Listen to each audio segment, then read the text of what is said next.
आज हम उसी चैप्टर में एक नया टॉपिक देख रहे हैं। टॉपिक है reactivity series. Reactivity series reactivity series एक ऐसी सीरीज होती है जिसको देखकर हमको पता चलता है कि कोई एलिमेंट दूसरे एलिमेंट से ज्यादा रिएक्टिव है कि कम रिएक्टिव है। ये जो सीरीज होती है इसमें जो एलिमेंट ऊपर की तरफ आएंगे वो ज्यादा रिएक्टिव होंगे, जो नीचे की तरफ आएंगे वो उससे कम रिएक्टिव।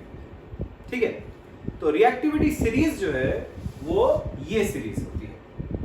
इस सीरीज को अपन बोलते हैं रिएक्टिविटी सीरीज। इस सीरीज में जो ऊपर की तरफ एलिमेंट तुम्हें दिख रहे हैं जैसे पोटेशियम है, सोडियम है, कैल्शियम है, ये जो नीचे की तरफ एलिमेंट आ रहे हैं जैसे कॉपर है, सिल्वर है, गोल्ड है, उनसे ज्यादा रिएक्टिव होता है। जो भी एलिमेंट ऊपर आएगा वो उसके नीचे वाले से ज्यादा रिएक्टिव होगा।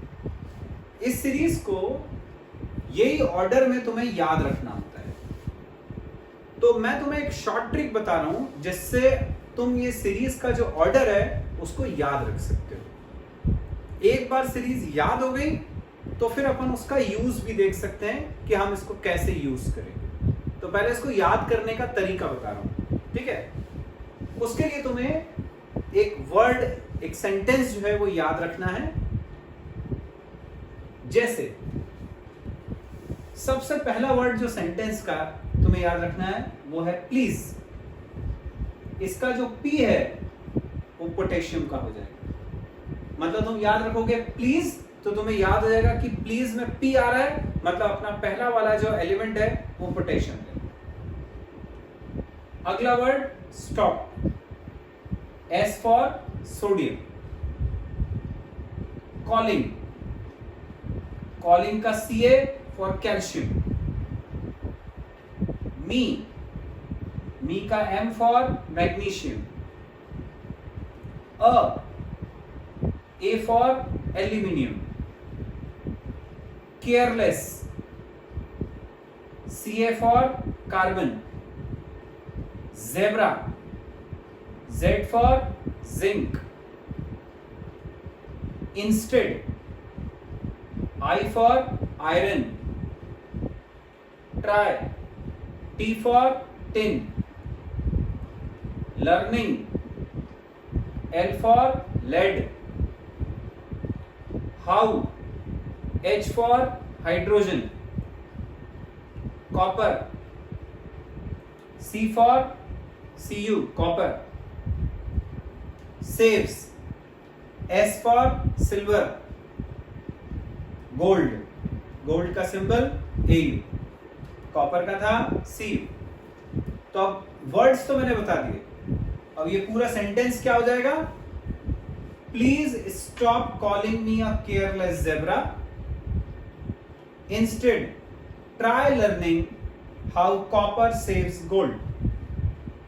मुझे एक केयरलेस जेब्रा कहना बंद करो, उसकी जगह पर याद करो कि कॉपर गोल्ड को कैसे सेव करता है। ठीक है, पूरा सेंटेंस एक बार फिर से बोल के बता। Please stop calling me a careless zebra. Please stop calling me a careless zebra. Instead try learning how copper saves gold. Got it? तो इसका जो जो पहला लेटर है उससे तुम्हें पूरी रिएक्टिविटी सीरीज याद हो जाएगी। आ गया बच्चों समझ में? तो बच्चों अपन ने रिएक्टिविटी सीरीज क्या होती है वो तो देख लिया। उसका ऑर्डर कैसे याद रखना है उसको तुम्हें याद रखने की मैंने शॉर्ट ट्रिक भी बताया। अब मैं बता रहा हूं कि रिएक्टिविटी सीरीज का उपयोग क्या होता है, यूज कैसे करते हैं। सपोज ऐसे रिएक्शन है Zn प्लस CuSO4 गिव्स। अब तुम्हें पता करना है कि इसके प्रोडक्ट क्या बनेंगे। तो यहां जिंक है और कॉपर है। अब अपन रिएक्टिविटी सीरीज देखेंगे कि जिंक ज्यादा रिएक्टिव है कि कॉपर ज्यादा रिएक्टिव है। तो रिएक्टिविटी सीरीज में हमने देखा कि जिंक ऊपर आ रहा है, कॉपर नीचे आ रहा है। मैंने बोला था जो ऊपर वाले एलिमेंट हैं वो ज्यादा रिएक्टिव होते हैं, मतलब zinc is more reactive than copper.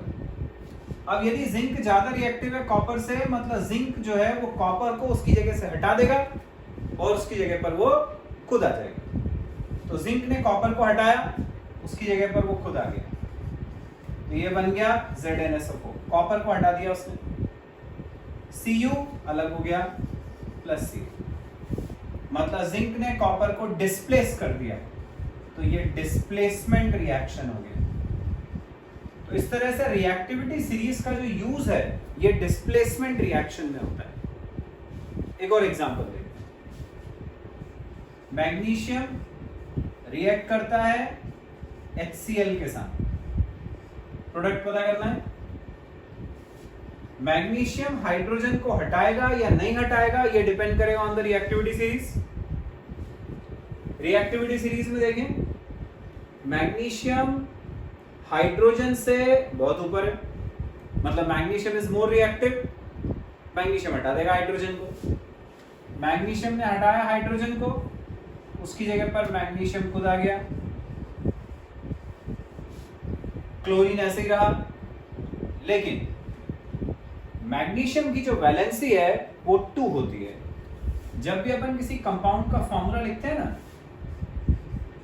तो इनकी जो वैलेंसी होती है वो क्रॉस में लिखी जाती है।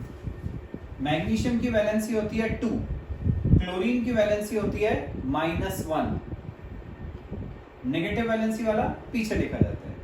कंपाउंड का फॉर्मूला कैसे बनेगा, इसका 2 इधर और इसका 1 इधर। तो क्लोरीन की वैलेंसी 1 मैग्नीशियम के नीचे और मैग्नीशियम की वैलेंसी 2 क्लोरीन के नीचे, ये बन गया MgCl।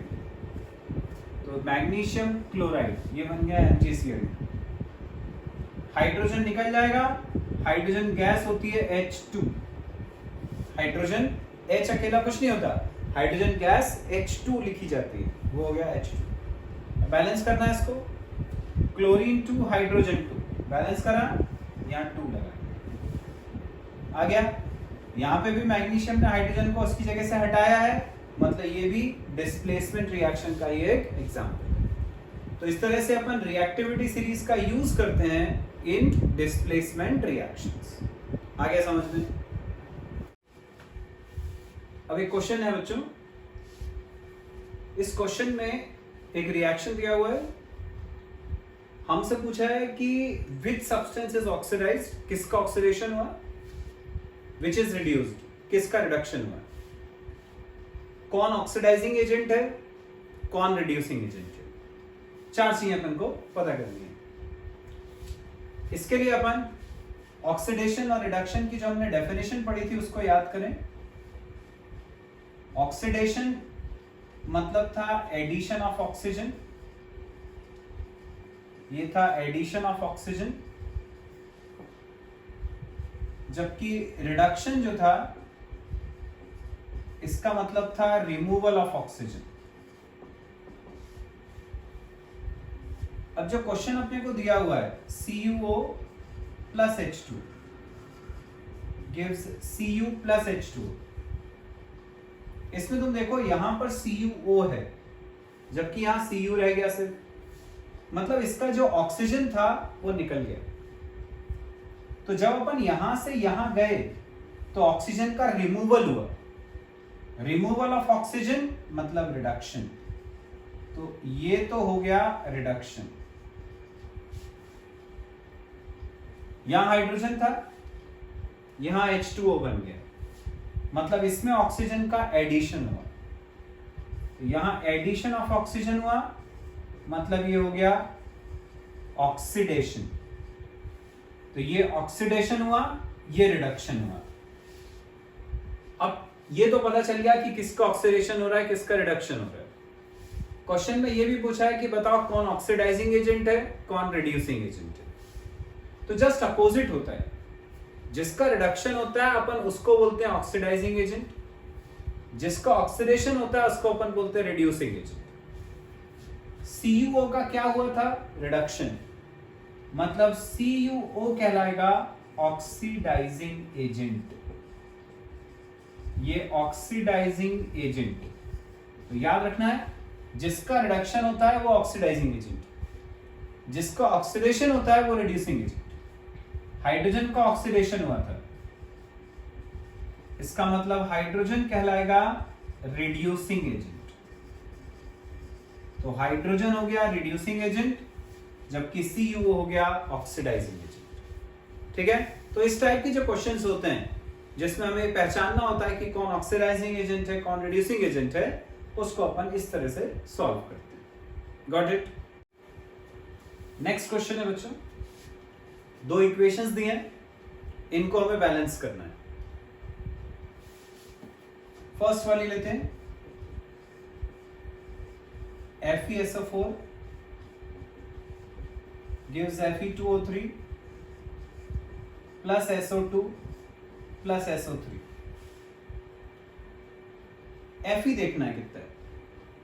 बैलेंस्ड इक्वेशन का मतलब तुम जानते हो, पढ़ा है अपन ने, जो एटम्स हैं वो बराबर होना चाहिए ऑन बोथ साइड्स। यहां पर दो Fe हैं, यहां पर एक ही है। बैलेंस करना है, यहां 2 लगा दिए, जो भी नंबर लगाओगे सामने लगाओगे, तो Fe2 यहां भी होगा, Fe2 यहां भी होगा।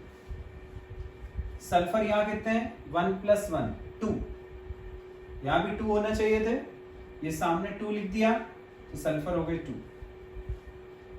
ऑक्सीजन 4 × 2 8, वहां भी 8 होने चाहिए। देखें 3 + 2 5 + 3 8, यहां भी 8 है, यहां भी 8 हो गए थे। हो गई बैलेंस फर्स्ट वाली। Second, PbNO3 whole twice, lead nitrate बोलते हैं इसको, gives PbO lead oxide plus NO2 plus O2।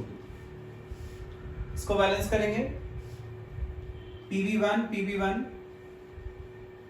Nitrogen 2, यहां भी 2 होने चाहिए पर एक ही है, ये सामने 2 लगा दिया, नाइट्रोजन 2 हो गए। ऑक्सीजन यहां कितने हैं, 3 × 2 6, यहां पर कितने हैं, 2 × 4 + 1 5 + 2 7, जबकि यहां 6 थे, हमें उसको भी 6 बनाना है। ये 2 × 4 + 1 5 तो है, यदि ये 1 हो जाए तो 5 + 1 6 हो जाएगा, इसके बराबर। तो यहां पे अपन 1/2 लिखते हैं, तो क्या होगा, 2 2 कट के 1 बचेगा, वो 1, ये 4 5 और ये 1 6 है। अब ये फ्रैक्शन वाला 2 यदि तुम्हें हटाना है, वैसे तो इक्वेशन यहां पे बैलेंस्ड है, पर यदि अपॉन वाला 2 हटाना है तो सबको 2 से इंटू करना पड़ेगा। तो पूरी इक्वेशन में सबको 2 से मल्टीप्लाई कर देते हैं, तो यहां हो जाएगा 2 PbNO3 होल ट्वाइस, सबको 2 से इंटू कर रहे हैं, यहां पे 2 आ जाएगा, 2 PbO, यहां पर 2 से मल्टीप्लाई करा, एक 2 पहले से गया, तो 2 × 4 4 NO2 प्लस यहां 2 से इंटू करा, 2 2 कट गया, O2 आ गया। अब चेक कर लेते हैं इक्वेशन बैलेंस हो गई कि नहीं। Pb2 नाइट्रोजन 2 × 2 4, यहां नाइट्रोजन 4, ऑक्सीजन यहां पे 3 × 6 6 × 12 12 में, उधर देखें 2 4 × 2 8 2 + 8 10 + 2 12, इधर भी 12 थे, हो गई बैलेंस्ड। आगे समझ में। तो बच्चों अब ये चैप्टर अपना कंप्लीट हो गया। नेक्स्ट क्लास से अपन नया चैप्टर करेंगे स्टार्ट। इसकी वर्कशीट तुम प्रैक्टिस करो, कोई भी डाउट आता है तो मुझे बताओ। Thank you.